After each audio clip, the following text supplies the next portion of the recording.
Howdy, folks. Greyhawk 4x4 coming at you again, your resident vintage gamer, and it is another well-deserved Beer 30. Cheers.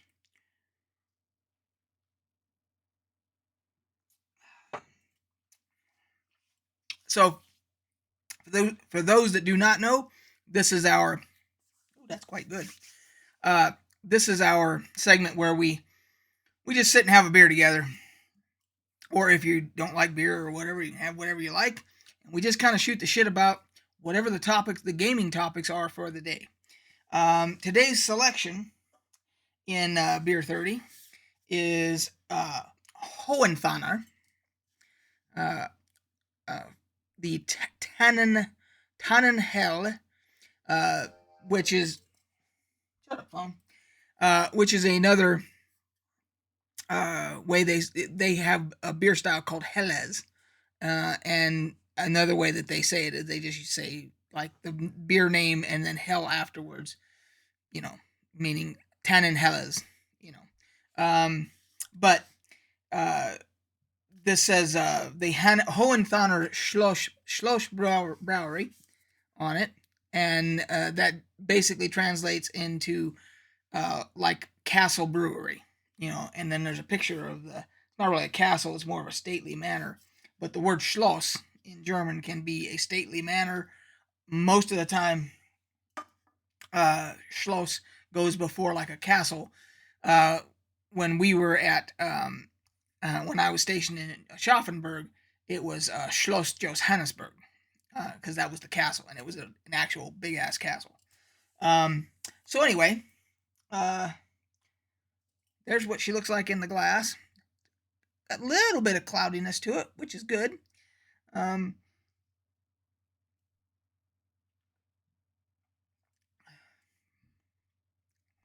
that's delicious.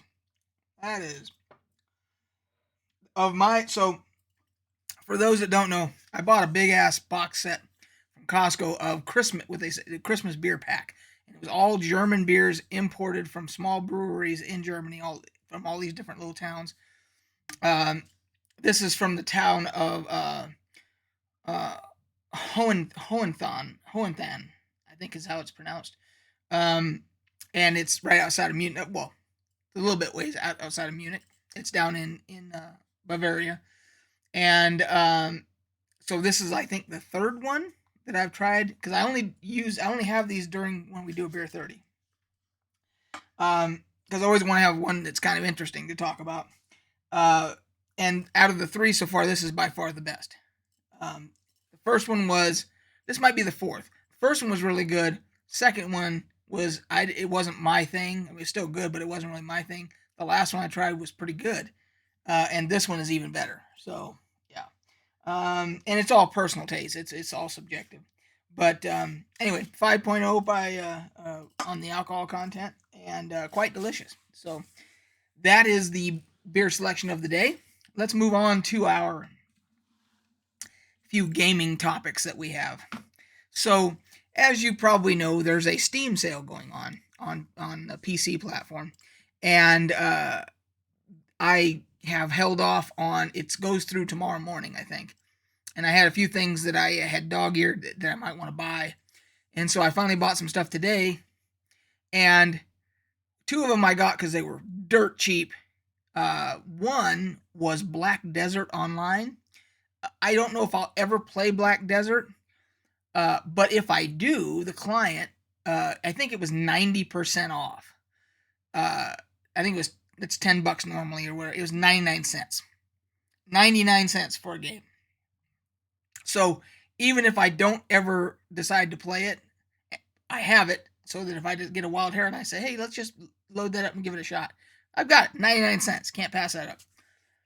The Bard's Tale Trilogy, I guess it would be the remastered version for modern computers, was like $3 for the trilogy. Now, Bard's Tale is an old school RPG from like the 80s with the 8-bit pixel graphics and all that. But it was an awesome RPG. It's one of those, up there with, the Ultimas and Pool of Radiance and all that. So the Bard's Tale was fantastic. For $3, the Trilogy, if you're seeing this and there's still time to go do it, you may want to pick that up. And then the last thing I got was I got a game called Chernobylite. And some of you have probably already played it. And I got it because it was 50 or 60% off. And I have been obsessed with the Chernobyl nuclear disaster since it happened.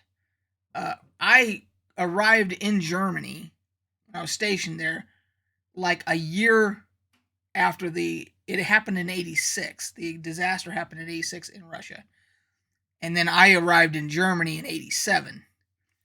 Now, in Bavaria, where I was, if you look at the map of the fallout from the Chernobyl disaster, Bavaria, from the initial fallout cloud or whatever particle thing that went over, however they checked it, Bavaria got hit pretty good with radiation and stuff. A lot of Europe did. What was weird was like Sweden got like the worst of it, and they were like, you'd think it'd be the other way because that was west of Russia, and you would think that everything would go east with the jet stream, but somehow it swirled back up to Sweden, and they got like the worst of it. But Bavaria got hit pretty good. So I was of course obsessed with it because I'm like, well, we're not that far. We're not that far from where this shit happened, and there was a lot of radiation here. I also worked on nuclear weapons. That's what I did in the Army. So whether or not I had any exposure from just working with those, luckily most of the time we were with training rounds, training missiles that didn't have any nuclear stuff in them. But there were times when I was in missile maintenance where I was around the real thing. So, and then there was other chemicals and stuff involved and all that.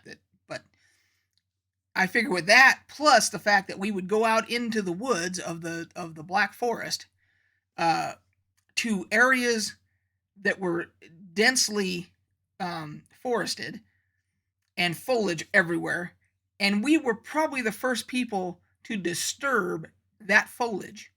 The leaves that had fallen off the trees, sticks, twigs, dirt, whatever. It was probably undisturbed until we took our military vehicles through there and churned everything up. So, not to mention doing guard duty, standing on it, sleeping on it sometimes if you had to. So I'm pretty sure I got some radiation from all that, is what I'm saying. I'm sure there was some fallout still in all that foliage and stuff, and we stirred it all up when we were. Now, however much it was, whether it was anything to worry about, who knows? But so as a result, I have been fascinated with that ever since. And they had the HBO miniseries and all that. Watched that, wall to wall, glued to the TV. I've watched all the documentaries, everything. So this game, Chernobylite, I saw that, and I've seen other Chernobyl type games that before that I was like, it looks pretty cheesy. I don't know if that. But this one, it was talking about how you've got to go through and investigate the exclusion area, which is what it's called now. That everything got cordoned off because of the radiation and all that. It's called the exclusion zone, and people can go into it now for a certain amount of time with a dosimeter. They have to have a dosimeter on, and I think you have to take a Geiger counter with you, and you can only be in certain areas for so long, and then there's areas you cannot go into. But this game allows you to go into like the building, like the nuclear reactor building. Number 4, I think, is the one that, if I remember correctly, that the disaster happened at. And you can go in there, and as part of the game, you're trying to figure shit out about. You're trying to find some stuff called Chernobylite. It's like a mineral that has been created as a result of the disaster, and you're going to try to use it to do things and all this. So I bought it, started it up today, and that thing I did not expect. I did not expect a horror element. There is a horror, jump scare, that whole fucking thing involved in this game. So I was not expecting that. I thought it was going to be purely like you're an investigator going through and you're unraveling a mystery about the Chernobyl disaster, and possibly finding out about some kind of conspiracy about what they're doing with that whole area now, and Chernobylite, this mineral. And I thought I was not expecting the horror element to it. It's not the full thing. It's not just a pure horror game, but it's there.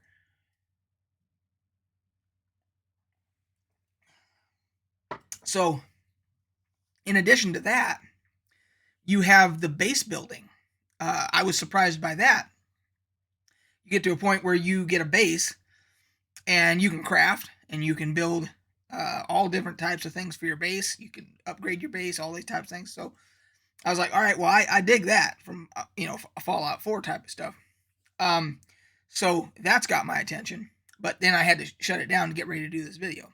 So all I can say is that for my, I think it was 22 bucks, 23 bucks, something like that, for Chernobylite. I think I'm going to easily get my money's worth out of that. But I'll do a full review when I finish it, or when I get close to finish it. If I decide, I get a number of hours into it, then I'll do a review on it. But anyway, so those are the things I picked up. Part of the reason I didn't get a lot of the other bigger names, I did get Death Stranding, but that might have been on sale before the autumn sale. That was really cheap, so I got Death Stranding. Haven't tried it yet. But one of the reasons I'm not like jumping at some of the other ones is there's a Christmas sale right around the corner. So, excuse me. So we'll wait and see. Sometimes the Christmas sale is even steeper. The discounts are even steeper than the autumn one. So we'll give it a shot and see how things go there.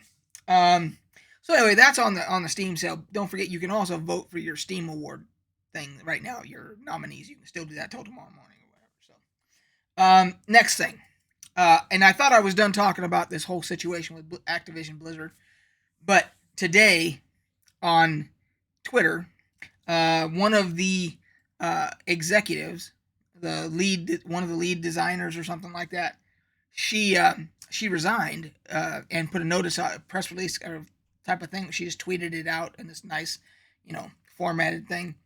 And what caught me off guard by it was that a couple things. Number one, she's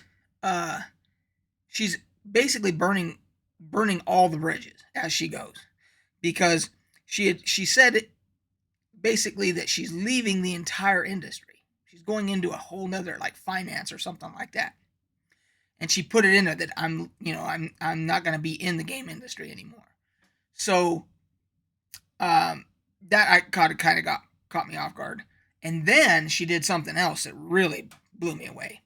She called out Bobby Kotick by name, tagging him in the tweet, saying, "You have no business still being here," basically. Now, I've been in the corporate world for a long time, and I've seen a lot of people, they call it sour grapes, whatever, disgruntled, whatever. I don't know I've ever seen anybody, like, documented, whether it be a letter or any of that stuff, call out, like, the CEO or somebody like that by name to them and say, "You need to go." Normally they'll allude to it. They'll use broad phrases, like maybe there needs to be a change in leadership, something like that. But to come out and say, "Bobby Kotick, you need to go, and you should have been gone all long this time. This is why this company's all screwed up, is because you've forced yourself upon everybody to stay there and not do the right thing and leave." So whether or not people agree with Bobby Kotick or not, if she was to think about landing at another game company, a big game company down the road or something like that, the executives are going to see that or remember that and say, she's not afraid to drop a dime. And so that's why I'm saying that she's burned the bridges. Like, they're burnt. Because whether or not she's right or wrong doesn't matter. She's, of course, right. But that doesn't matter. She can't go back to the game industry now. she probably could, but it would be a very unusual circumstance. Maybe an indie game company or something like that, or a bunch of like-minded people that leave Blizzard and start their own company. She could end up maybe there, but like to leave and say she's going to go to EA or uh, uh, Ubisoft or some established thing like that, I don't think that could happen now. She said flame on, and out she went. And it was weird because her last day she put on her last day is December 10th, so she still got 10 more days after blasting like that. A lot of times what happen, if you are apparently disgruntled like that, they won't let you stay that. They'll just have security go and say, your last day is today or whatever.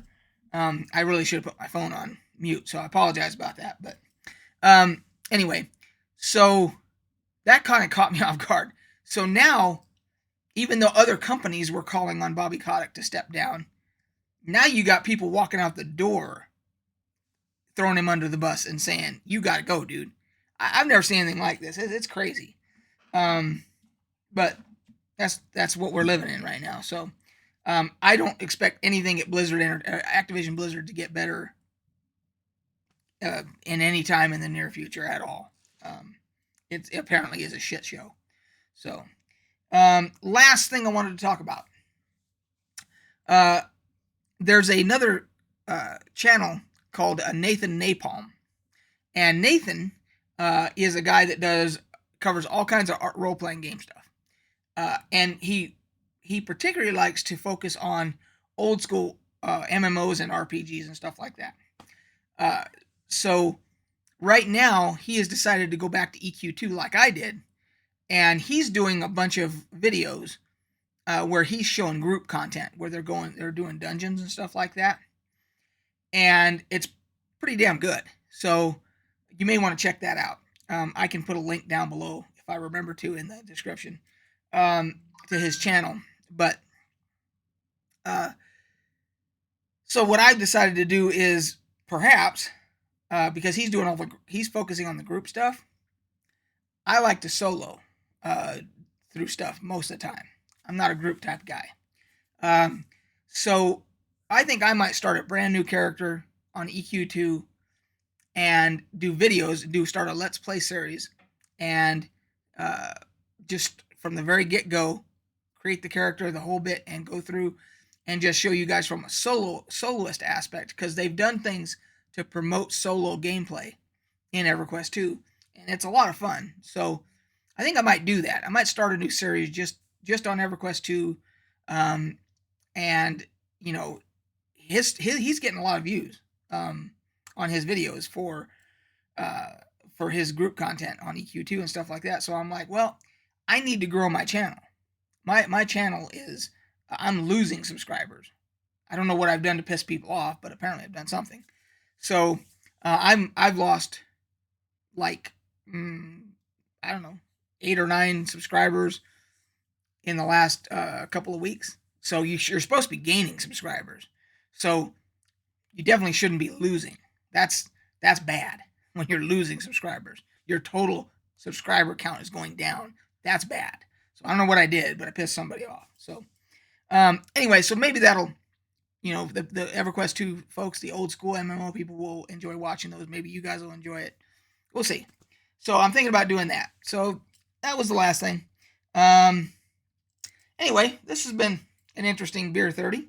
A few topics to cover there. Chernobylite, the ongoing saga of Blizzard, EQ2, all that.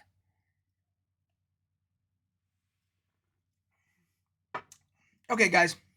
Until the next thing on the agenda, I believe I'm doing a live on Thursday, scheduled for Thursday. So, unless I do an EverQuest 2 beginning Let's Play episode number 1, which I may do that. So if so, that'll be tomorrow probably. So until then, we'll catch you guys on the flip side.